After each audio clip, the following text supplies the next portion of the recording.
Hello ನನ್ನ ಕುಟುಂಬದವರೇ, ಹೇಗಿದ್ರೆ ಎಲ್ಲರೂ? ಇವತ್ತು ಮನೆಯಲ್ಲೆಲ್ಲರಿಗೂ ಸ್ಪೆಷಲ್ ಡಿನ್ನರ್ ರೆಡಿ ಮಾಡ್ತಾ ಇದ್ದೀನಿ. ಯಾವಾಗಲೂ ರೈಸ್ ಎಲ್ಲ ತಿಂದು ಬೋರ್ ಆಗಿರುತ್ತಲ್ವ. ಹಾಗಾಗಿ ಇವತ್ತು ಸೂಪರ್ ಆದ ಒಂದು ಸಾಫ್ಟ್ ಚಪಾತಿ ಹಾಗೂ ಅದರ ಕೆಲವು ಟಿಪ್ಸ್ ಕೂಡ ನಿಮ್ಮ ಜೊತೆ ಶೇರ್ ಮಾಡ್ತೀನಿ. ಹಾಗೂ ಅದರೊಂದಿಗೆ ನಾನು ಚಿಕನ್ ಕೀಮಾವನ್ನು ಮಾಡ್ತಾಯಿದ್ದೀನಿ, ಸ್ವಲ್ಪ ಸ್ಪೆಷಲ್ ರೀತಿಯಲ್ಲಿ. ನೀವು ಕೂಡ ಟ್ರೈ ಮಾಡಿ.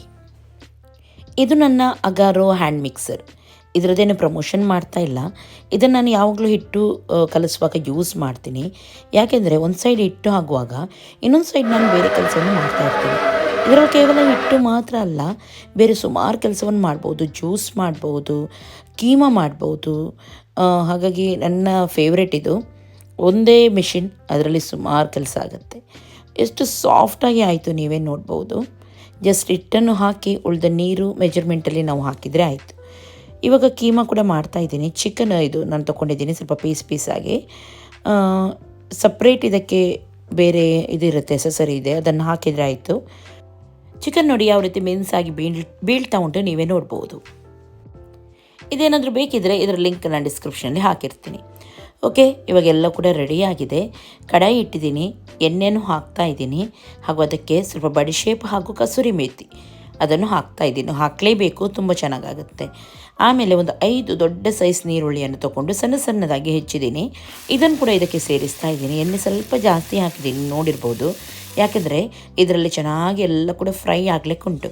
ಇವಾಗ ನೀರುಳ್ಳಿ ಒಳ್ಳೆ ರೀತಿ ಫ್ರೈ ಆಗೋ ತನಕ ಇನ್ನೊಂದು ಸೈಡ್ ನಾವು ಮಸಾಲೆ ರೆಡಿ ಮಾಡಿ ಇಟ್ಕೊಳ್ಳೋಣ. 1.5 ಟೇಬಲ್ ಸ್ಪೂನ್ ಅಷ್ಟು ಚಿಲ್ಲಿ ಪೌಡರ್, ಅರಿಶಿನ ಪೌಡರ್, ಪೆಪ್ಪರ್ ಪೌಡರ್ ಹಾಗೂ home made chicken masala 1 table spoon ಅಷ್ಟು ತೊಗೊಂಡಿದ್ದೀನಿ. ನೀವು ಹೊರಗಡೆ ಚಿಕನ್ ಮಸಾಲ ಕೂಡ ಹಾಕ್ಬೋದು. ಅದಿಲ್ಲ ಅಂತಾದರೆ 1 ಟೇಬಲ್ ಸ್ಪೂನ್ ಅಷ್ಟು ಧನಿಯಾ ಪೌಡರ್, ಗರಂ ಮಸಾಲ ಪೌಡರ್ ಅರ್ಧ ಟೇಬಲ್ ಸ್ಪೂನ್ ಅಷ್ಟು, ಜೀರಾ ಪೌಡರ್ ಒಂದು 1/4 ಟೇಬಲ್ ಸ್ಪೂನ್ ಅಷ್ಟು ಸೇರಿಸಿ. ನೀರುಳ್ಳಿ ಸ್ವಲ್ಪ ಫ್ರೈ ಆಗ್ತಾ ಬರುವಾಗ ಉಪ್ಪನ್ನು ಸೇರಿಸ್ತಾ ಇದ್ದೀನಿ. ಇದರಿಂದ ನೀರುಳ್ಳಿ ಕೂಡ ಚೆನ್ನಾಗಿ ಫ್ರೈ ಆಗುತ್ತೆ ಬೇಗ, ಹಾಗೂ ಇದಕ್ಕೆ ಸ್ವಲ್ಪ ಉಪ್ಪು ಕೂಡ ಇಳಿಯುತ್ತೆ. ಸ್ವಲ್ಪ ಉಪ್ಪನ್ನು ಹಾಕಿ ಫ್ರೈ ಮಾಡಿದರೆ ಆಯಿತು. ನೀರುಳ್ಳಿ ಒಳ್ಳೆ ರೀತಿ ಫ್ರೈ ಆದಮೇಲೆ ಎಣ್ಣೆ ಈ ರೀತಿ ಮೇಲೆ ಬರಬೇಕು. ನೆಕ್ಸ್ಟ್ ನಾವು ಜಿಂಜರ್ ಗಾರ್ಲಿಕ್ ಪೇಸ್ಟನ್ನು ಹಾಕಿ ಚೆನ್ನಾಗಿ ಫ್ರೈ ಮಾಡಬೇಕು. ಒಳ್ಳೆ ಘಮ ಪರಿಮಳ ಬರ್ತಾ ಉಂಟು. ಜಿಂಜರ್ ಗಾರ್ಲಿಕ್ ಪೇಸ್ಟ್ ಹಾಕಿದ್ದೆ, ಒಳ್ಳೆ ಫ್ರೈ ಮಾಡಿ ಎಣ್ಣೆ ಮೇಲೆ ಬಂದಿದ್ದೆ. ಇವಾಗ ನೆಕ್ಸ್ಟ್ ಇದಕ್ಕೆ ಹಾಕೋಣ ನಾವು ರೆಡಿ ಮಾಡಿದ ಮಸಾಲ. ಇದನ್ನು ಹಾಕಿ ಗ್ಯಾಸನ್ನು ಲೋ ಫ್ಲೇಮಲ್ಲಿಟ್ಟು ಸ್ವಲ್ಪ ಹೊತ್ತು ಫ್ರೈ ಮಾಡಿ ಆಗಿದ್ದೆ. ಇದಕ್ಕೆ ಇವಾಗ ಹಸಿಮೆಣಸಿನಕಾಯಿ ಹಾಗೂ 5 ಟೊಮೆಟೊವನ್ನು ಸೇರಿಸ್ತಾ ಇದ್ದೀನಿ. ಓಕೆ, ಚೆನ್ನಾಗಿ ಇದನ್ನು ಮಿಕ್ಸ್ ಮಾಡೋಣ. ನಾನು ಸ್ವಲ್ಪ ಕ್ವಾಂಟಿಟಿ ಜಾಸ್ತಿ ಹಿಡಿತಾ ಇದ್ದೀನಿ ಇಲ್ಲಿ. ನೀವು ಮನೆಯಲ್ಲಿ ಸ್ವಲ್ಪ ಮೆಂಬರ್ಸ್ ಇರೋದಾದರೆ ಸ್ವಲ್ಪನೇ ಹಾಕಿದರೆ ಆಯಿತು. ಚೆನ್ನಾಗಿ ಟೊಮೆಟೊ ಸಾಫ್ಟ್ ಆಗಿದೆ, ನೋಡ್ಬೋದು ಯಾವ ರೀತಿ ಎಲ್ಲ ಮಿಕ್ಸ್ ಆಗಿದೆ, ಒಳ್ಳೆ ರೀತಿ ಫ್ರೈ ಆಗಿದೆ. ಈ ರೀತಿ ಬರಬೇಕು ಮಸಾಲ. ಇದರ ನೆಕ್ಸ್ಟ್ ಇವಾಗ ನಾನು ಇದಕ್ಕೆ 1 ಟೇಬಲ್ ಸ್ಪೂನ್ ಅಷ್ಟು ಸೋಯಾ ಸಾಸ್ ಕೂಡ ಹಾಕ್ತಾ ಇದ್ದೀನಿ. ಇದು ಆಪ್ಷನಲ್, ನಿಮ್ಮ ಹತ್ರ ಇದ್ದರೆ ಹಾಕಿ, ಇಲ್ಲದ್ರೆ ಸ್ಕಿಪ್ ಮಾಡಿ.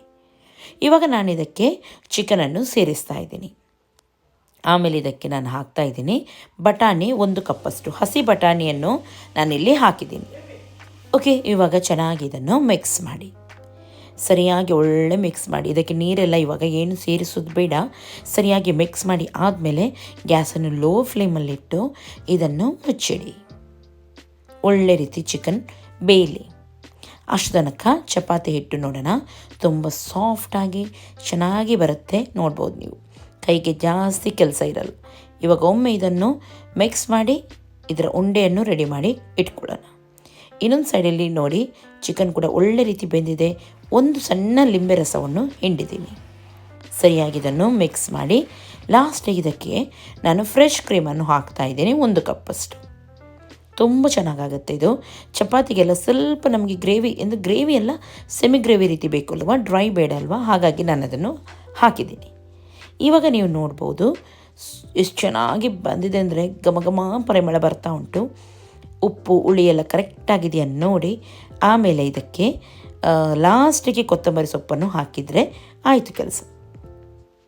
ಒಳ್ಳೆ ರೀತಿ ಬೆಂದಿದೆ ನೋಡ್ಬೋದು. ಈ ರೀತಿ ಸಾಫ್ಟ್ ಆಗಿರಬೇಕು, ಡ್ರೈ ಆಗಿ ಚೆನ್ನಾಗಾಗಲ್ಲ. ಕೊತ್ತಂಬರಿ ಸೊಪ್ಪನ್ನು ಸ್ವಲ್ಪ ಜಾಸ್ತಿ ಹಾಕಿನೇ ಹಾಕೋಣ, ಹಾಗೂ ಸರಿಯಾಗಿ ಇದನ್ನು ಮಿಕ್ಸ್ ಮಾಡಿ ಕೆಳಗಿಳಿಸೋಣ.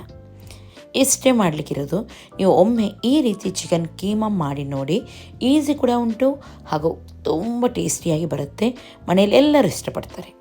ಓಕೆ, ಇವಾಗ ನೆಕ್ಸ್ಟ್ ಮಾಡಲಿಕ್ಕಿರೋದು ಚಪಾತಿ ಮಾಡುವಾಗ ನೆನಪಿಡಿ, ಸ್ವಲ್ಪ ಹಿಟ್ಟು ನಿಮಗೆ ಅಂದರೆ ಕಲಿಸುವಾಗ ಉಂಟು ತುಂಬ ಸಾಫ್ಟಾಗಿ ಕಳಿಸ್ಬೇಡಿ ಹಿಟ್ಟನ್ನು, ತುಂಬ ಓವರಾಗಿ ಸಾಫ್ಟ್ ಆಗಬಾರ್ದು.